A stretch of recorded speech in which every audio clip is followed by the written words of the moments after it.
আমি প্রশ্ন করছি, মিশনি পাহাড়ের সর্বোচ্চ শৃঙ্গের নাম কি?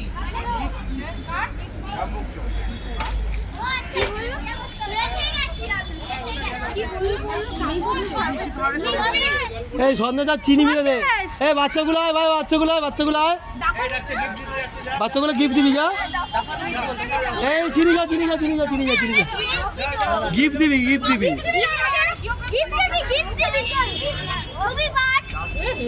এই কি হয়েছে, ও বাদ গেল না? তোকে এক কোটি বাদ দিয়ে দেবো এখান থেকে, বলে কি ও বাদ? তুই কোথাকার হতা? হ্যাঁ